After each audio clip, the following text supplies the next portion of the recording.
वह अब भी तुम्हारे कमरे की दीवारों में बसी सांसों की तरह तुम्हारे आसपास मंडरा रहा है। तुम्हारे उठने से पहले तुम्हारी नींद में उतरता है और तुम्हारे मुस्कुराने से पहले तुम्हारे ख्वाबों को थाम लेता है। तुम सोचते हो कि वह क्यों चला गया, पर वो सोचता है मैं कब गया। वो हर पल तुम्हारे अंदर सांस ले रहा है। जब पहली बार उसकी उंगलियां तुम्हारे हाथ से फिसली थी तो तुम्हारे अंदर जो दर्द उठा, उसकी आत्मा ने उससे भी ज़्यादा चीख मारी थी, क्योंकि अब यह इस सिर्फ जुबान से नहीं बल्कि आत्मा से बोला जा रहा था।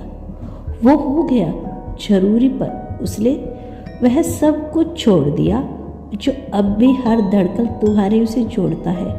अब वह रूह से नहीं, रूह को लिख रहा है। तुम शायद उसकी चिट्ठियाँ देख नहीं पाते, पर जब कभी अचानक तुम्हारे रोंगटे खड़े हो जाते हैं, वह उसकी बातें तुम्हें छू रही होती है। जब तुम चुपचाप बारिश में भीगती हो तो वह अपनी बेचैनी तुम्हारे अंदर बहा रहा होता है। वह सोचता है, क्या तुम्हें भी हर मौसम अधूरा लगता है जैसे मुझे लगता है? जुदाई कोई अंत नहीं, यह तो उस परीक्षा का लाभ है जिसमें अगर प्रेम सच्चा हो तो मिलन सिर्फ तय नहीं पवित्र हो जाता है। अब वह मिलन सिर्फ हाथों को थामना नहीं होगा, वह मिलन होगा जब तुम्हारी रूह उसकी रूह को महसूस करेगी, बिना कहे, बिना छुए, बस उसकी आंखों में उतर कर। आज यूनिवर्स आपसे कहना चाहता है, वो रोज तुम्हारी यादों को सिरहाने रखकर सोता है, तुम्हारी मुस्कान को तकिए में भर कर। हर रात उसके भीतर एक गजल गूंजती है, वो गजल जिसमें हर मिसारा तुम हो। तेरे बिना अब कुछ भी बाकी नहीं रहा, और तेरे नाम से अब भी सब कुछ छिलता है। वह जानता है कि अब तुम किसी और की बाहों में हो सकते हो या तुम्हारे जीवन में नई जिम्मेदारी आ चुकी है। फिर भी वह हर रात एक दुआ करता है, हे ईश्वर, अगर मैंने उसे सच्चे दिल से चाहा है तो किसी जन्म में नहीं, इसी जीवन में मुझे फिर से उसके पास पहुंचा दे। तुम्हारा नाम अब उसकी पूजा बन गया है।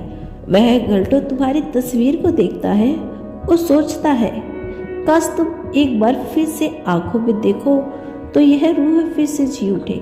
कभी कभी वह मंदिर जाता है और वह तुम्हारे लिए दीपक जलाता है, वह दीपक जो सिर्फ जलता नहीं बल्कि उस अंधेरे को रोशन करता है जो तेरे बिना उसके भीतर फैल गया है। वह तुम्हें सिर्फ याद नहीं करता बल्कि तुम्हें पाने के लिए ब्रह्मांड से संवाद करता है। हर रात खिड़की के पास खड़े होकर आकाश की ओर देखता है और तुम्हारा नाम बुदबुदाता है। हर बार उसकी हर विजुलाइंस में तुम ही हो, तुम्हारी मुस्कान, तुम्हारा साथ, तुम्हारी बाहों की गर्मी। वह यूनिवर्स के हर कल में अपने प्यार की तरंगे भेजता है। उसके हर अफर्मेंस और विजुलाइंस में सिर्फ तुम हो। शायद इसीलिए तुम्हें दिल में भी अचानक हलचल होती है, तुम्हारे मन में भी बिना वजह उसकी यादें उमड़ने लगती है। यह कोई संयोग नहीं, यह उसके दिल की पुकार है, ब्रह्मांडीय जवाब है जब वह कहता है, I am grateful for her present in my life. Universe सुनता है और तुम्हारे अंदर भी एक चुपचाप से बेचैनी जगती है, कहीं किसी ने तुम्हें इतने शिद्दत से बांधा है। अब यह मोहब्बत सिर्फ कल्पना नहीं बल्कि मैनिफेस्ट बन चुकी है।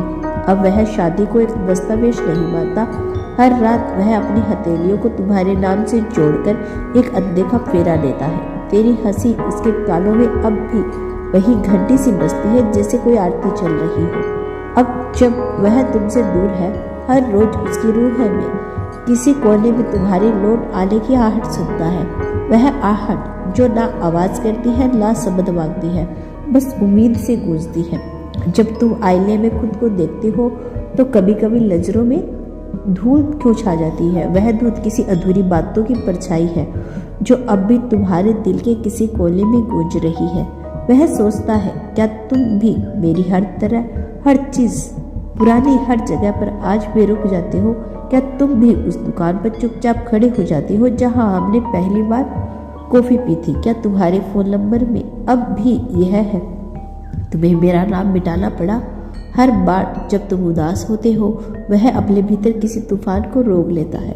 वह चाहता है कि तुम्हें सुकून मिले, लेकिन अब उसका हाथ तुम्हारे गालों तक नहीं पहुंच पाता, तो वह हवाओं से कहता है, तुम्हारे माथे पर हल्का हाथ फेर देना और कहना, मैं अब भी वही हूँ।